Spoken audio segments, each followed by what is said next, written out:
चलिए बच्चों नमस्कार। आज हम आपको ये बताने जा रहे हैं कि linear inequalities class 11 linear inequalities एक चैप्टर है। उसमें हम ग्राफ कैसे ड्रॉ करते हैं या प्लॉट करते हैं। तो मैं आ रहा हूँ आपको यहाँ पर बताने के लिए कार्तिक तल में असमिका का ग्राफ खींचना। कार्तिक तल आप सभी लोग जानते होंगे। कार्तिक तल इस प्रकार के तल को हम लोग बोलते हैं एक्स ओ एक्स और इधर Y O Y dash.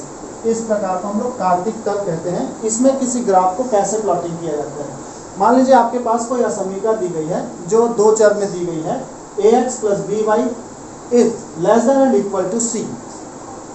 ax plus by is less than and equal to c। इस प्रकार की कोई असमिका दी गई है या फिर यहाँ पर greater than and equal to c लिखा हो, तो हमारे पास काम करने का प्रोसेस क्या होगा, वर्किंग रूल। तो यहाँ पर सर्वप्रथम असमिता में less than and equal to या लेस देन को इक्वल से विस्थापित कर देते हैं। इक्वल साइन लगाकर उसको क्या कर दिया जाता है, विस्थापित कर दिया जाता है। अब ax plus by यहाँ पर less than and equal to हटकर क्या आ जाएगा, इक्वल c का ग्राफ खींचते हैं। इक्वल c का ग्राफ खींचते हैं। पहले इसको इक्वल से विस्थापित करेंगे और उसके बाद क्या करेंगे, एक ग्राफ खींचेंगे ax plus by equal to c का, जो कि एक सरल रेखा होगी। इसको खींचने के लिए हम लोग सरल रेखा का अंतःखंड स्वरूप पढ़ लेते हैं। यहाँ पर छोटा सा टॉपिक है।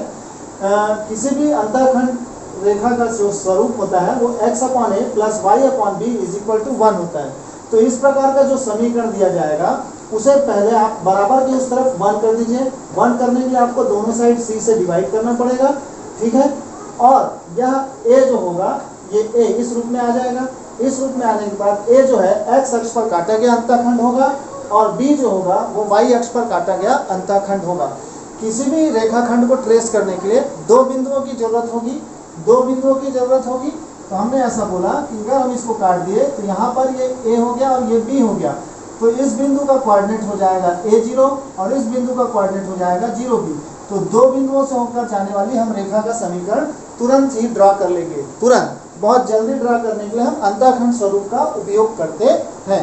तो कैसे बदलेंगे इसको मैं एक एग्जांपल के द्वारा बता दूंगा आपको। उस समय पर आगे चलते हैं। यदि असमिता में less than and equal to या greater than and equal to लगा हुआ है, तब ग्राफ में इस रेखा के बिंदुओं को सम्मिलित किया जाता है। तथा खींची गई रेखा कंटिन्यूअस होती है। यदि असमता less than and greater than है, असमता में ये वाला चिन्ह लगा है, लेस देन या ग्रेटर देन का चिन्ह लगा है, तब इस रेखा के बिंदुओं को सम्मिलित नहीं किया जाता है तथा बिंदुदार रेखा खींची जाती है। यहाँ पर देखिए बिंदुदार रेखा खींची जाती है और इसमें एक सतत रेखा खींची जाती है, ध्यान रखेंगे। फिर आता है यह रेखा XOY समतल को, अब ये जो समतल है XOY समतल, इस पूरे बोलते हैं, यह रेखा XOY समतल को दो अर्ध समतलों या दो क्षेत्रों में विभक्त कर देती है। यह रेखा जो अपन खींचेंगे वह एक भाग इधर आ जाएगा, एक भाग इस तरफ और एक भाग इस तरफ, तो दो भागों में विभक्त कर देती है। दो भागों में, इस पूरे इलाके को दो भागों में डिवाइड कर देती है, ठीक है, विभक्त करती है। यह ज्ञात करने के लिए कि कौन सा क्षेत्र दिए गए असमिका को संतुष्ट करता है। कौन सा क्षेत्र इधर संतुष्ट हो रहा है कि उधर संतुष्ट हो रहा है, निम्न क्रिया विधि अपनाते हैं। फिर से बोल रहा हूँ, यह ज्ञात करने के लिए कि कौन सा क्षेत्र दिए गए असमिका को संतुष्ट करता है। ये दो भागों में बांट दिया, एक भाग ये कहलाएगा इस तरफ वाला और एक भाग ये कहलाएगा। तो जो असमिका है वह कौन से क्षेत्र को संतुष्ट करती है, उस साइड वाले को कि इस साइड वाले को, यह पता करने के लिए हम निम्न क्रिया विधि अपनाते हैं। किसी स्वच्छ बिंदु या परीक्षण बिंदु को चुनते हैं। किसी भी स्वच्छ बिंदु, कोई सा भी आप आर्बिट्री पॉइंट ले सकते हो, ठीक है, अपने मन से, या कोई परीक्षण बिंदु टेस्टिंग पॉइंट को चुनते हैं तथा इसे रेखांकित करते हैं। तथा इसे क्या कर लिया जाता है, रेखांकित करते हैं। यह दोनों क्षेत्रों में से किसी एक में होगा, या दोनों क्षेत्रों में से किसी एक में होगा, इस प्रकार की चीज है, ठीक है। चलिए अब हम यहाँ पर आते हैं। यदि यह दिए गए असमिका को संतुष्ट करता है, परीक्षण बिंदु दिए गए असमिका को संतुष्ट करता है, तब वह क्षेत्र जिसमें परीक्षण बिंदु स्थित है अभिष्ट क्षेत्र होगा। क्या बोला गया, अगर यह परीक्षण बिंदु दिए गए असमीका को संतुष्ट करता है तब वह क्षेत्र जिसमें परीक्षण बिंदु स्थित है अभिष्ट क्षेत्र होगा। यदि परीक्षण बिंदु दिए हुए असमीका को संतुष्ट नहीं करता है, ध्यान से सुनेंगे, दिए गए असमीका को संतुष्ट नहीं करता है तब दूसरा क्षेत्र अभिष्ट क्षेत्र होता है। तब दूसरा क्षेत्र अभिष्ट क्षेत्र होगा। अभिष्ट क्षेत्र को छायांकित करते हैं। अभिष्ट क्षेत्र जो होगा उसे हमको शेडेड करना है। उसको हमको क्या करना है? शेडेड, लाइन खींच खींच के शेडेड करना है। यहाँ पर एक नोट शीट है, उसको भी आप ध्यान रखें। जैसे हम टेस्टिंग पॉइंट जो लेते हैं उसके बारे में एक डिसीजन लिया गया है कि किस प्रकार से आपको टेस्टिंग पॉइंट लेना है। यदि संगत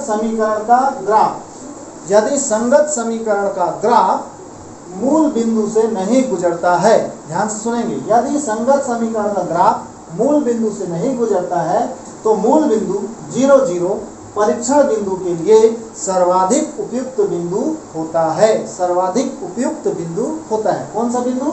मूल बिंदु। ओके, यहाँ तक समझ में आ गया। अब मैं आपके पास एक एग्जांपल से इसको क्लियर करना चाह रहा हूँ। जितना टॉपिक अपन ने सीखा है उस टॉपिक को आप एक बार और देख लीजिएगा, उसका वीडियो रिपीट करके। इसके बाद मैं आता हूँ आपके पास कि आपको एक एग्जाम्पल बता रहा हूँ। आप एक एग्जाम्पल देखिए, इससे क्लियर करने की कोशिश कर रहे हैं कि आपके पास ये क्लियर होता है कि नहीं। ध्यान से समझिएगा। असमीका x + 4y ≥ 8 का ग्राफ खींचिए। इसका ग्राफ खींचना है, ठीक है। तो हम चालू करते हैं। यहाँ पर हल लिख लीजिएगा आप। सबसे पहली बात, दी गई असमीका का समीकरण, दी गई असमीका क्या दिया गया हमारे पास? x + 4y ≥ 8। तो इसको बोला है सबसे पहले कि इसको इक्वल से वो कर लीजिए।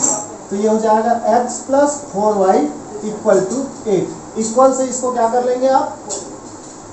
विस्थापित। विस्थापित करने के बाद आप इधर 8 लाना है। इसको अंतःखंड रूप में बदलने पर, मैंने बोला था आप लोग को कि इसको किसमें बदलेंगे? अंतःखंड रूप में बदलने पर। अंतःखंड रूप में बदलने पर, अगर हम अंतःखंड रूप में बदलेंगे तो दोनों पक्षों में 8 से भाग देने पर, दोनों पक्षों में कितने से भाग दे देंगे? 8 से भाग देने पर आपको इस प्रकार से 4y/8 = 8/8 1 हो जाएगा। 8 से भाग देंगे, जितना इधर लिखा रहेगा उतने से आपको भाग देना है। तो यहाँ पर आ गया x/8 + y/2 = 1। स्पष्ट है। हमको पहले इस रेखा को प्लॉट करना है। पहले इस रेखा को प्लॉट करना है। तो स्पष्ट है कि रेखा एक x अक्ष को x अक्ष पर 8 का व y अक्ष पर 2 का अंतःखंड काटती है। 2 का अंतःखंड काटती है। तो रेखा का प्लॉटिंग आप कर लीजिएगा इस प्रकार से। रेखा का प्लॉटिंग आप यहाँ पर ले लीजिएगा। 0 x अक्ष पर कितना काटना है? 8। तो आप इधर 1 2 3 4 5 6 7 8 ऐसा ले लीजिएगा। 1 2 3 4 5 6 7 8 आप अपने मन से भी ले सकते हो 8। और y अक्ष पर कितने का काट रही है? 2 पर। तो मान लीजिए यहाँ पर 1 है और यहाँ पर 2 है। तो इस प्रकार से 2 का अंतःखंड काटती है। इधर 3 है, इधर 4 है। ये y अक्ष हो गया। तो हमारे पास जो रेखा जाएगी इस प्रकार से होते हुए, इन बिंदुओं से होते हुए रेखा गुजरेगी। इन बिंदुओं से होते हुए रेखा गुजरेगी। इस बिंदु का निर्देशांक हो जाएगा 8 0 और इस बिंदु का निर्देशांक हो जाएगा 0 2। ठीक है। y अक्ष पर स्थित बिंदु का निर्देशांक कितना हो जाएगा? 0 2। और x अक्ष पर स्थित बिंदु का निर्देशांक कितना हो जाएगा? h 0, क्योंकि यह x अक्ष पर स्थित है। ठीक है। यह हमारे पास बिंदु आ गया। बिंदु आने के बाद हम ये देखते हैं कि ये जो रेखा है जो हमने प्लॉट किया है वह मूल बिंदु से होकर जा रहा है क्या? तो यह हमको दिख रहा है कि ये रेखा जो है वह मूल बिंदु से होकर नहीं जा रही है। यहाँ पर लिखेंगे स्पष्ट है कि रेखा, यहाँ पर लिखेंगे स्पष्ट है रेखा मूल बिंदु से होकर नहीं गुजरती है। रेखा कहाँ से नहीं गुजर रही है? मूल बिंदु से नहीं गुजरती है। नहीं गुजरती है। ठीक है, मूल बिंदु से नहीं गुजरती है। देखिए यहाँ पर अब सतत बनेगा कि असतत बनेगा, पहले आप ये बताइए, ये सतत बनेगा कि असतत बनेगा। तो अभी मैंने आपको बताया था कि अगर लेस ग्रेटर देन और लेस देन रहेगा तो आपकी रेखा क्या होगी, सतत। सतत मतलब एक सीधी रेखा बनेगी। अगर नहीं होती तो हम इसको बिंदु बिंदु में बदल देते। लेस देन और ग्रेटर देन होता है तो बिंदु बिंदु बदलना था, अभी हम इसको ऐसा बदल देंगे। यहाँ तक आपको समझ में आ गया। रेखा मूल बिंदु से नहीं गुजरती है, अतः आपका परीक्षण बिंदु क्या हो जाएगा, अतः परीक्षण बिंदु 0 0 लेने पर, अतः परीक्षण बिंदु कितना लेंगे, 0 0 लेने पर। देखिए ये दो भाग में विभक्त हो गया, एक भाग है इधर और एक भाग है इधर, दो भाग, एक रेखा के उस तरफ और रेखा के इस तरफ, रेखा के उस तरफ वाला भाग और रेखा के इस तरफ वाला भाग। अब हमारे पास यहाँ पर दिख रहा है कि मूल बिंदु 0 0 है, ठीक है, तो मूल बिंदु परीक्षण बिंदु क्या ले लेंगे, 0 0 लेने पर। तो इसमें हमको ये जो समीकरण है, समीकरण 1, इसमें हमको लाकर रखना है 0 0, ठीक है। क्या लिखेंगे, x और y बराबर 0 0 समीकरण 1 में रखने पर, समीकरण 1 से अब आ जाएंगे समीकरण 1 से। जैसे ही आप समीकरण 1 में आते हो तो ये 0 हो गया, ये 0 हो गया। कहने का मतलब 0 is greater than and equal to 8, ये है क्या। यहाँ पर अगर x का वैल्यू रखें, यहाँ पर y का वैल्यू क्या रखना है, 0 0। अगर हम 0 0 रखें तो ये साइड क्या हो जाएगा, 0, और ये साइड कितना हो गया, 8। तो आपके पास क्या हो गया, 0 इज ग्रेटर देन 8। हो सकता है, ऐसा होता है क्या, संख्या रेखा पर 0 8 से बड़ा है, नहीं। तो हम लिखेंगे जो कि असत्य है, जो कि असत्य है, जो कि असत्य है, जो कि असत्य है।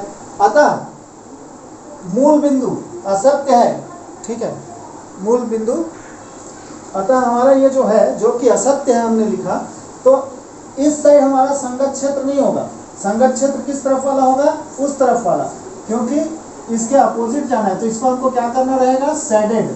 इस प्रकार से आपको क्या करना है, शेडेड कर देना है। इस प्रकार से आपको शेडेड कर देना है, बस इतना ही आप लोग को करना है, इतना ही आप लोगों को करना है, ठीक है। इस प्रकार की चीजें हैं। आपको समझ में आया, आपको समझ में आया।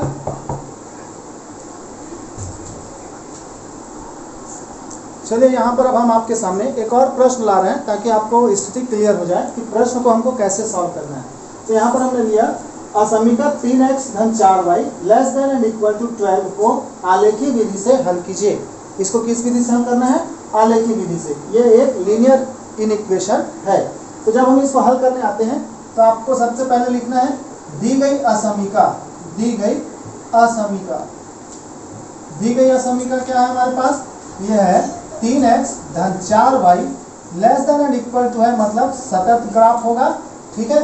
इसको सबसे पहले रेखा के रूप में परिवर्तित करने पर, सरल रेखा में परिवर्तित करने पर क्या लिखेंगे, सरल रेखा में परिवर्तित करने पर, सरल रेखा में परिवर्तित करने पर, मतलब यहाँ पर less than and equal to हट जाएगा और उसकी जगह क्या आ जाएगा, उसकी जगह आ जाएगा 12, उसकी जगह इक्वल लग जाएगा और बन जाएगा 12।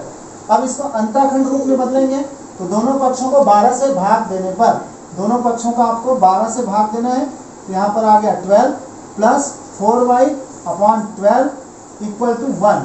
तो ये हो जाएगा हमारे पास x by 4 plus y by 3 equal to 1। स्पष्ट है कि रेखा जो है, आप लिखेंगे यहाँ पर, स्पष्ट है कि रेखा x अक्ष को 4 0 और y अक्ष को 0 3 पर प्रतिच्छेद करती है।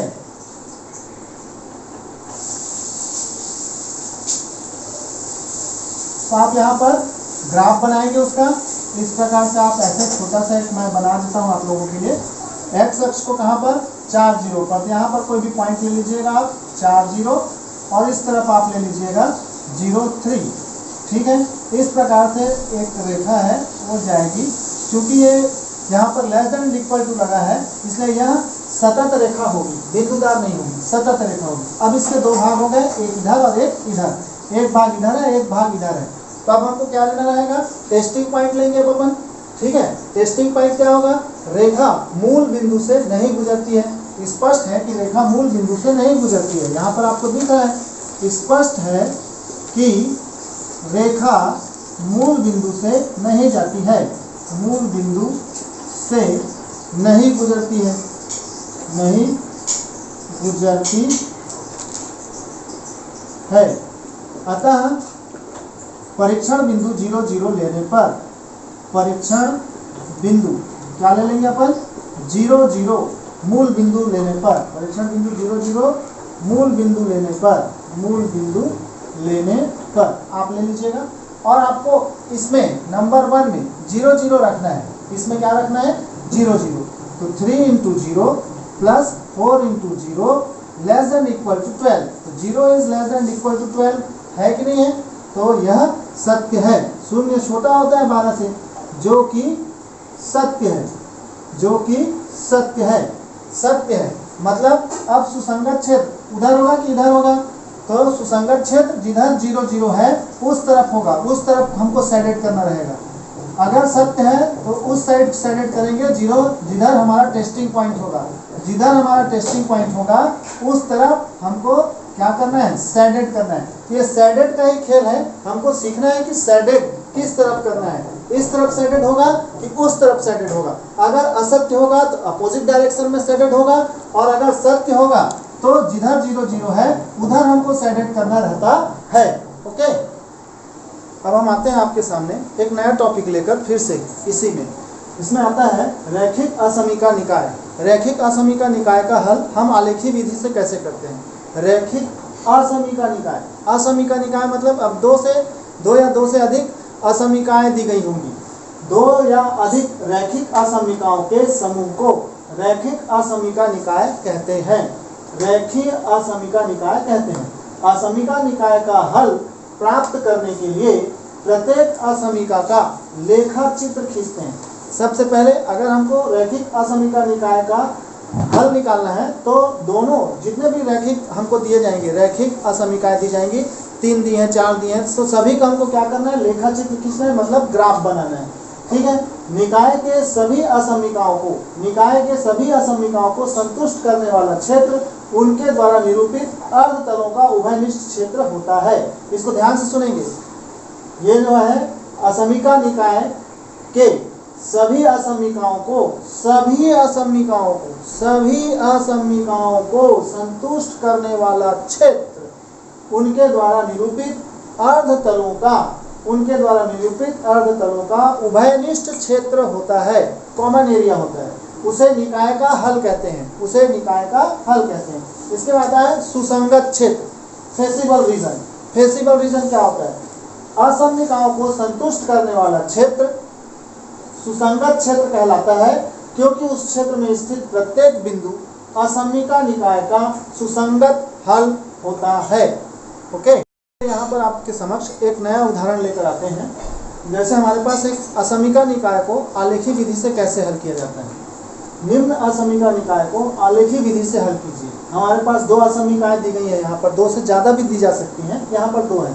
2x धन y greater than and equal to 6, दूसरा लिखा है 3x धन 4y less than and equal to 12। तो हमको क्या करना रहेगा, उसने बोला है कि प्रत्येक असमीकाओं का आपको क्या करना है, लेखा चित्र खींचना है। तो पहले हम आते हैं असमीका क्रमांक 1, असमीका 1 से। ठीक है, आप ले लीजिएगा असमीका 1 से। असमीका 1 कितना है, 2x धन y greater than and equal to 6। पहले इसको क्या करेंगे, सरल रेखा में परिवर्तित करेंगे। सरल रेखा में बदलने पर ऑलरेडी बदल जाता है, विस्थापित करने पर 2x plus y is equal to 6 हो जाएगा। 2x plus y is equal to कितना हो जाएगा, 6। फिर हम इसको अंतःखंड रूप में बदल देंगे, तो x by 3 plus y by 6 equal to 1 हो जाएगा। इसको हम क्या करेंगे, ट्रेस कर देंगे, ट्रेसिंग करेंगे। यहाँ पर आपको मालूम है कि आपको इसको ट्रेसिंग करना है, तो ट्रेसिंग कर लेंगे अपन, आप लोग को मालूम कैसे ट्रेस करना है। फिर इसके बाद टेस्टिंग पॉइंट चलो अपन बना ही देते हैं। तो यहाँ पर देखिए, मैं थोड़ा सा इतने में ले लेता हूँ यहाँ पर। ठीक है, तो मेरे पास एक मैंने ग्राफ बनाया इस प्रकार से, ओके, ग्राफ पेपर बना रहा हूँ, ओके, आप लोगों को समझ में आ रहा होगा। इस ग्राफ पेपर पर हम इसको ले रहे हैं, ठीक है, इस प्रकार से आप ले लीजिएगा वाई ओ वाई डैश, और इसने बोला एक्स अक्ष को 3 पर काटेगा, तो मान लीजिए 1 2 और ये 3, एक्स अक्ष को 3 पर काट रहा है और वाई एक्सिस को 6 पर, 1 2 3 4 5 6, तो यहाँ पर आ गया। तो इस पॉइंट को अपन ने ले लिया 0 6, इस पॉइंट को ले लिया 0 6। अब इससे होती हुई एक लाइन जाएगी हमारे पास, तो आप इस प्रकार से एक लाइन ले लीजिएगा, ये हमारी लाइन हो गई, ठीक है, स्ट्रेट लाइन, ओके, मैंने इस प्रकार से लाइन खींच दिया है। अब इसके बाद हमको क्या करना है कि स्पष्ट है कि रेखा मूल बिंदु से होकर नहीं जा रही है, स्पष्ट है कि रेखा मूल बिंदु से नहीं जा रही है, मूल बिंदु से नहीं जा रही है। अतः परीक्षण बिंदु क्या लेंगे, परीक्षण बिंदु अब ले लेंगे 0 0 लेने पर, परीक्षण बिंदु 0 0 लेने पर अगर हमने इसमें 0 0 डाला, इसमें डालेंगे इसमें, ठीक है, तो 0 0 डालने पर 0 is greater than equal to 6, क्या 0 बड़ा है या बराबर अच्छा है कि नहीं, जो कि असत्य है, जो कि असत्य है, जो कि असत्य है। अतः छायांकित भाग किधर होगा, जिधर मूल बिंदु है उधर नहीं होगा, उसके अपोजिट होगा। तो इस तरफ वाले भाग को हम छायांकित कर देंगे, इस तरफ वाले भाग को मैं थोड़ा दूर दूर में बना रहा हूँ क्योंकि इस तरफ वाले भाग को हमने छायांकित कर दिया। यह छायांकित भाग इस असमिका को बताता है, इस असमिका को बताता है, ठीक है, ओके। अब हम आते हैं दूसरा बिंदु लेकर, दूसरी असमिका, असमिका 2 से। अब हम आएंगे असमिका 2 से, देखते जाइए कैसे बना रहे हैं। असमिका 2 से, असमिका 2 ले लीजिए। असमिका 2 क्या लिखा है अपने पास, 3x धन 4y less than equal to 12। तो इसको भी अपन क्या करेंगे, सरल रेखा में बदल देंगे। तो यहाँ पर हो जाएगा 3x धन 4y बराबर 12, फिर x by 4 plus y by 3 equal to 1 हो जाएगा, ओके। यानी x अक्ष को 4 पर काटेगा और y अक्ष को 3 पर, x अक्ष को 4 पर काटेगा, तो यहाँ पर एक और ये 3 है, यहाँ पर 4 हो जाएगा, ठीक है, ये हो गया 4 0। और y अक्ष को कहाँ पर काटेगा, y अक्ष को 3 पर काटेगा, मतलब 1 2 3 यहाँ पर काटेगा, तो 0 3 हो जाएगा। तो यहाँ से ऐसे ये रेखा निकल जाएगी, इस प्रकार से ये हमारी रेखा का ग्राफ आ गया, ओके। ये हमने ग्राफ खींच लिया, दोनों रेखाओं का रेखा चित्र खींच लिया, ओके। अब हमारे पास क्या होगा, यहाँ पर आने के बाद आपको क्या पता करना है कि टेस्टिंग बिंदु, यहाँ पर देख रहे हो, तो टेस्टिंग बिंदु क्या होगा, 0 0 हो जाएगा। परीक्षण बिंदु आप फिर से ले लीजिएगा, यहाँ पर परीक्षण बिंदु 0 0 0 0 अगर हम इसमें रखें असमिका 2 में, तो क्या होगा, 0 0 less than 12, 0 is less than equal to 12, जो कि सत्य है, जो कि सत्य है, जो कि सत्य है। अतः सैडेड हम किधर करेंगे, मूल बिंदु की तरफ सैडेड होगा। अब ये इस तरफ, इसको थोड़ा पास कर लेते हैं, ये इसको थोड़ा पास करके खींचते हैं अपन, है ना, ये पास खींच लिया मैंने। तो जब पास खींचा तो आपको क्या दिखाई दे रहा है कि दोनों के बीच का जो भाग होगा, यानी ये वाला पोर्शन, ये देखिए दोनों रेखाओं के बीच का जो पोर्शन होगा, ये वाला, मैं इसको थोड़ा डार्क कर रहा हूँ, है ना, ये वाला पोर्शन, ठीक है, ये क्या हो जाएगा, उसका छायांकित भाग हो जाएगा।